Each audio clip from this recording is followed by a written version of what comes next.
தடைகளை வரவேற்க கற்றுக்கொள்ளுங்கள். சும்மா சார் நான் என்ன சொல்றேன், நம்ம வீட்டுக்கு வெளியில காலடி எடுத்து வச்சதுல இருந்து எல்லாமே போர்வே ட்ராக், எல்லாமே பைபாஸ்னா வாழ்க்கை நல்லா இருக்காது. நம்ம வீட்டுக்கு வெளியில கால் வச்சோட மழை தண்ணியில கால் சதக்கணும் அடங்கணும், நல்லா ட்ரெஸ் பண்ணிட்டு வந்திருப்போம், சரி நம்ம மேல தெளிக்கணும்.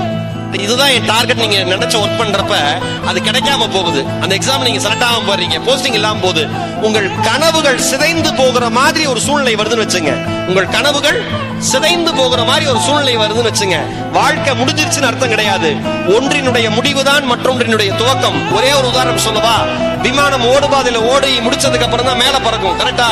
விமானம் ஓடுபாதையில ஓடி முடிச்சதுக்கு அப்புறம் தான் மேல பறக்கும். விமானம் ரன்வேல போகுது, ரன்வே முடியுது, ஐயோ ரன்வே முடிஞ்சிருச்சேன்னு பைலட் கவலைப்பட்டார்னு வச்சுங்க, உள்ள உட்கார்ந்து இருக்கிற எல்லாரும் அரோகரா கோவிந்தா கோவிந்தா தான். கரெக்டா? ஆனா விமானிக்கு பைலட்டுக்கு தெரியும், என்ன தெரியும், ஓடுபாதையினுடைய முடிவுதான் பறப்பதனுடைய தொடக்கம் என்று. ஓடுபாதையினுடைய முடிவுதான் பறப்பதனுடைய தொடக்கம் என்று. தயவு செஞ்சு எல்லாருமே மனசுல வச்சுங்க, நீங்கள் போன முறை தோற்றிருக்கிறீர்கள் என்றால் இந்த முறை வெற்றி பெற்று பறப்பதற்கான ஆயத்தம் என்று அர்த்தம் என்பதை மட்டும் யாரும் மறந்துவிடக் கூடாது. ஒன்றினுடைய முடிவுதான் மற்றொன்றினுடைய துவக்கம்.